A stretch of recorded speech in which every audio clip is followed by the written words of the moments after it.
அன்பு உறவுகளுக்கு இனிய வணக்கங்கள். மேஷ ராசி அன்பர்களுக்கு உங்க ராசி அதிபதியான செவ்வாய் இனி பெரும் யோகத்தை கொடுக்க போறார். உங்க வாழ்க்கையில மிகப்பெரிய மாற்றங்களை உண்டாக்க போறார். கடந்த கால பிரச்சனைகளுக்கெல்லாம் மருந்தாக போறார். இந்த செவ்வாயுடைய பயிற்சி மேஷராசி அன்பர்களுக்கு என்னென்ன மாற்றங்களை ஏற்படுத்த போது, என்னென்ன நற்பலன்களை கொடுக்க போதுங்கிறத இந்த பதிவுல நம்ம பார்க்கலாம். நிறைய பயனுள்ள தகவல்கள் இந்த வீடியோல கொடுத்திருக்கோம். கொஞ்சம் கூட வீடியோவை ஸ்கிப் பண்ணாம முடிஞ்ச வரைக்கும் முழுமையா பார்க்க முயற்சி செய்யுங்க. வாங்க வீடியோக்குள்ள போலாம். மேஷ ராசியை பொறுத்த வரைக்கும் அஸ்வினி 1, 2, 3, 4 பாதங்கள், பரணி 1, 2, 3, 4 பாதங்கள், கிருத்திகை 1 பாதத்தை உள்ளடக்கியது மேஷ ராசி. வீடியோல சொல்லக்கூடிய பலன்கள் ஆண் பெண் இருபாலருக்கும் பொருந்தக்கூடிய பலன்கள். வாழ்க்கை ஒரு வட்டம்ங்கிறத அடிக்கடி நிரூபிக்கக்கூடிய பயிற்சி தான் இந்த செவ்வாய் பயிற்சி. மேஷ ராசி அன்பர்களுக்கு கடந்த 4 மாதங்களா செவ்வாய் பகவான் கொடுத்த இன்னல்கள் சொல்லி மீள முடியாது. 2ஆம் இடம் தன குடும்ப வாக்குஸ்தானத்துல குரு ஒரு பக்கம் வக்ரகதி.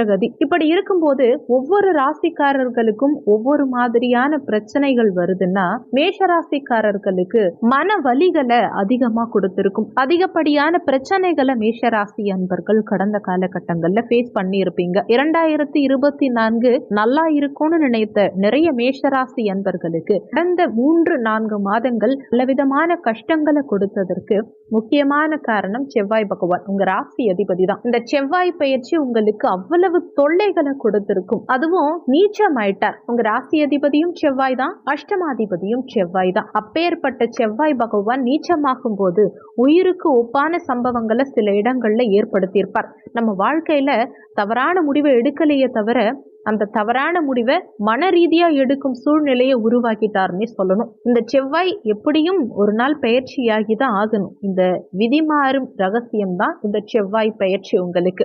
18/1/2025 அன்னைக்கு ஏற்கனவே செவ்வாய் பகவான் பயிற்சி ஆயிட்டார். மேஷ ராசி அன்பர்களே, மனசுல ஒண்ணு வச்சுக்கிட்டு வெளியில ஒண்ணு பேசக்கூடிய ராசி நீங்க கிடையாது. எதுவா இருந்தாலும் ஓப்பனா கிளியரா பேசிடுவீங்க. மேஷ ராசிக்கு முன்கோபம்னு சொன்னா கூட பரவாயில்ல, மனசுல எதையும் பெண்டிங் வச்சுக்காம பேசக்கூடிய நீங்க கடந்த 3 மாத காலமா மனசுல போட்டு எல்லா விஷயத்தையும் புழுங்க ஆரம்பிச்சிட்டீங்க. காரணம் செவ்வாய் தான். ஏன் செவ்வாய்க்கு இவ்வளோ பவர் அப்படின்னா 3 விஷயம். செவ்வாய் தான் பூமிக்காரகன், செவ்வாய் தான் சகோதரக்காரகன், செவ்வாய் தான் உடல் காரகனும். உடல் ரீதியான பிரச்சனைகள், சகோதர ரீதியான பிரச்சனைகள், நிலம் சம்பந்தப்பட்ட பிரச்சனை, ஏன் இன்னும் சில ஆண்களுக்கும் பெண்களுக்கும் பெண்ணாலேயே பிரச்சனை. வாழ்க்கையில ஒரு பெண்ணால அசிங்கப்படாத நேயர் அப்படின்னு ஒருத்தவங்க இருக்காங்க மேஷராசினா, ஒரு பெண்ணை பார்த்து பயப்படக்கூடிய சூழ்நிலைய உருவாக்கி இருக்கும். ஒரு இடம் சடனா பிரச்சனை ஆயிடுமோங்கிற பயம் உள்ளுக்குள்ள உருவாகி இருக்கும். உடன் பிறந்தவர்களோட ஏதாவது தொந்தரவுகள் திடீர்னு சடனா விலகிற மாதிரி சூழல் இருந்திருக்கும். மனசுலயாவது அந்த எண்ணம் ஒரு சிலருக்கு தோன்றி இருக்கும். உடல் ரீதியான பிரச்சனைகள் அதிகமா ஃபேஸ் பண்ணிருப்பீங்க.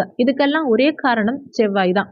இப்பேற்பட்ட செவ்வாய நம்ம கட்டுக்குள்ள கொண்டு வர முடியுமானா முடிஞ்சிருச்சு, ஏற்கனவே முடிஞ்சிருச்சு. ஏன்னா இந்த செவ்வாய் 5ஆம் தேதி ஜனவரி 18, 2025 அன்னைக்கே ஏற்கனவே பயிற்சி ஆயிட்டார். என்னன்னா வக்ரகதியாகி ரிவர்ஸ்ல மிதுன ராசிக்கு போறார். மிதுனம்ங்கிறது உங்க முயற்சி ஸ்தானம், இளைய சகோதர ஸ்தானம், தைரிய வீரிய ஸ்தானம். ஸோ இவ்வளோ நாளா நீங்க எடுத்த முயற்சிகள் ஃபெயிலியர் ஆகுது அப்படின்னா இனிமே ஆகாது. அதுலயும் முக்கியமா ஒரு விஷயம் என்னன்னா, எந்தெந்த விஷயத்துக்காக நீங்க பயந்தீங்களோ, எந்தெந்த விஷயத்த நினைச்சு ரொம்ப ஃபீல் பண்ணீங்களோ, வருத்தப்பட்டீங்களோ, அது அனைத்தும் மறையக்கூடிய, ஏன் அது அனைத்தும் விலகக்கூடிய சூழ்நிலை வந்துடுச்சுன்னே சொல்லலாம். அதுவும் இந்த 4ஆம் இடம்னா சாதாரண விஷயம் கிடையாது.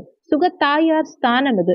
அந்த சுகஸ்தானம் தாயார் ஸ்தானத்துல போய் உங்க ராசி அதிபதி நீச்சமானதுனால என்ன ஆகும்னா, தாயோட கருத்து வேறுபாடுகள் அதிகம் ஏற்பட்டு இருக்கும். மன ரீதியா ஒரு சில விஷயங்கள்ல நமக்கு தொந்தரவுகள் இருந்திருக்கும். ஒரு இடத்துல உட்கார்ந்து தனியா ஃபீல் பண்ணியிருப்போம், ஆனா அதை வெளியில காட்டிக்க முடியாது. அதே நேரத்துல தேவையில்லாத மன வருத்தங்களையும் உண்டாக்கி இருக்கும். இன்னொரு விஷயம், 4ஆம் இடத்துல இந்த செவ்வாய் நீச்சமாகும் போது வாழ்க்கையில சந்தோஷம், பிடிமானத்தை குறைச்சிருக்கும். நல்லா உங்களுக்கு பிடிச்ச மாதிரி நேரத்தை செலவு பண்ணிருக்க முடியாது, ஒரு டூர் போக முடியாது, பண்டிகை காலங்கள்ல மன மகிழ்ச்சியை கொடுத்திருக்காது, அது கெடுத்திருக்கும். எந்த இடத்துக்கு போனாலுமே இன்னைக்கு போய் நாளைக்கு வாங்குற மாதிரி தான் நிலைமை இருக்கும். இன்னைக்கு பிரச்சனை முடிஞ்சு நாளைக்கு விடிஞ்சா போதும் அப்படிங்கிற மாதிரியான ஒரு சூழ்நிலை தான் இருக்கும். மனசு எதையோ கடந்து போயிட்டே இருக்குமே தவிர உங்களால ஒண்ணுமே செய்ய முடியாது. செயல் வடிவில் எதையும் பெருசா மாற்ற முடியாது. இன்னொரு விஷயம், ஒவ்வொரு மேஷராசி அன்பர்களுக்கும் இந்த செவ்வாய் பயிற்சியின் ரகசியம் என்னன்னா, உங்க உடலில் ஏற்பட்ட உபாதைகளுக்கு ஒரு முற்றுப்புள்ளி வைக்கக்கூடிய இருக்கக்கூடிய நாள்னே சொல்லலாம் இந்த ஜனவரி 18ஆம் தேதி. என்ன காரணம்னா, செவ்வாய் நீச்சமாகும் போது என்ன ஆகும்னா, உங்க உடல்ல தேவையில்லாத பிரச்சனை, ஒரு சிலருக்கு ஸ்கின் டிசீஸ், ஒரு சிலருக்கு தலைவலி, பேக் பெயின் அதிகமாகக்கூடிய நிலை, இந்த மாதிரி இருக்கக்கூடிய உடல் சூழ்நிலைகள் மாறும். சோ இனிமே பாத்தீங்கன்னா இந்த செவ்வாய் நீச்சத்திலிருந்து விடுபடுவதனால உடல் ரீதியான பிரச்சனைகள், மருத்துவ செலவுகள் எல்லாம் குறையும், மனமகிழ்ச்சி உண்டாகும். தேவையில்லாத ஒரு விஷயங்கள்ல மாட்டிக்கிட்டு சிக்கி தவிச்ச விஷயங்கள்ல இருந்து வெளிவருவோம். கோர்ட்டு கேஸ் இந்த மாதிரி பிரச்சனைகள்ல மாட்டிக்கிட்டு கோர்ட்டு படி ஏறி இறங்கியவங்களுக்கெல்லாம் அதிலிருந்து வெளிவரக்கூடிய நிலை உண்டாகும். பிரச்சனைகளுக்கு ஒரு தீர்வு கிடைக்கும். பின்னால ஏற்பட்ட பிரச்சனைக்கு ஒரு சுமூகமான தீர்வு கிடைக்கும். இந்த நேரத்துல இது மட்டும்தான் நமக்கு அட்வான்டேஜா அப்படின்னா, இதே நேரத்துல குடும்பஸ்தானத்துல இருக்கும் குரு வக்ர நிவர்த்தி ஆயிட்டார் அப்படின்னும் போது என்ன ஆகும்னா, இன்னமும் உங்களுக்கு வாழ்க்கை பிரகாசமாகும். அதே மாதிரி செவ்வாய் நீச்சமாகி கடந்த காலகட்டங்கள்ல என்ன செஞ்சுட்டு இருந்தாருன்னா, உங்க தொழில் ஸ்தானத்தை பார்த்துட்டு இருந்தார். நீச்ச செவ்வாயின் பார்வை தொழில் ஸ்தானத்துக்கு பதியும் காரணத்தினால தொழில ஒரு மந்தமான சூழல் இருந்திருக்கும். வேலையில எவ்வளவு உழைத்தும் பெருசா முன்னேற்றம் இல்லாம, அலுவலகத்துல ஏதாவது பிரச்சனையா இருக்கும், யாராவது பணத்தை எடுத்திருப்பாங்க, அதுக்கெல்லாம் உங்க மேல பழி வந்திருக்கும். பெண்களால தேவையில்லாத பிரச்சனைகள் வந்திருக்கும். அலுவலகத்துல ஒரு இடம் சம்பந்தப்பட்ட சில விஷயங்கள், பிரச்சனைகள், போக்குவரத்துல ஒரு சில மைனஸ் இருந்திருக்கும்.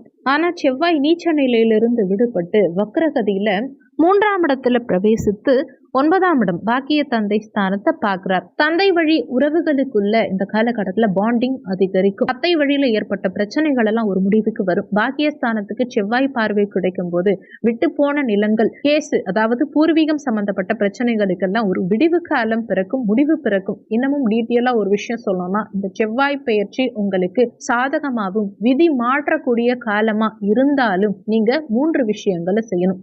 1, செவ்வாய்க்கிழமை அன்னைக்கு முருகப்பெருமான் வழிபாடு செய்யுங்க. உங்களுக்கு இடம் சம்பந்தப்பட்ட பிரச்சனைகள் அதிகம் இருந்தா சீர்காழி சட்டநாதர் கோவிலில் இருக்கக்கூடிய நிலநாயகி அம்மனை வழிபாடு செஞ்சுட்டு வாங்க. உங்களுக்கு கன்ஸ்ட்ரக்ஷன் ஒர்க் போயிட்டு இருக்கு, இல்ல வீட்டு ஒர்க்கு பாதியில நின்றுட்டு இருக்கு, அதை சரியா ப்ராப்பரா பண்ண முடியல, இல்ல நிலம் சம்பந்தப்பட்ட பிரச்சனைகள் ஒரு பக்கம் இருக்கு அப்படின்னா, குலதெய்வ கோவிலுக்கு செவ்வாய்க்கிழமை அன்னைக்கு சென்று வழிபட்டு பாருங்க. நிறைய நல்ல விஷயங்கள் கண்டிப்பா உங்க வாழ்க்கையில நடக்கும். அதனால உங்க சாதகமான காலகட்டங்கள்ல நீங்க நம்பிக்கையுடன் செயல்படும் போது இந்த சாதகமான காலகட்டம் 2 மடங்கு நன்மையை கொடுக்கும். அதனால நம்பிக்கை அதிகம் வைத்து நீங்க அதிகமா முன்னேறும் போது வெற்றிகள் 2 மடங்கு இல்ல 3 மடங்கு கிடைக்கும்ங்கிறத நம்பலாம். மேஷராசி அன்பர்களுக்கு இந்த ஜனவரி 18ஆம் தேதிக்கு பிறகு நிறைய விஷயங்கள்ல நீங்க பிளான் பண்ணி ஸ்டெப் எடுத்து வச்சீங்கன்னா உங்க வாழ்க்கையில மிகப்பெரிய முன்னேற்றம் சிறப்பா இருக்கும். உங்க வாழ்க்கை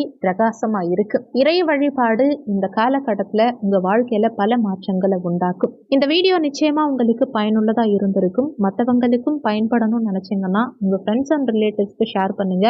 அவங்களும் பயன்பெற்ற அந்த புண்ணியம் உங்களுக்கும் கிடைக்கும். இந்த வீடியோல உங்களுக்கு ஏதாவது சந்தேகம் இருந்தா கீழே இருக்க கமெண்ட் செக்ஷன்ல சொல்லுங்க.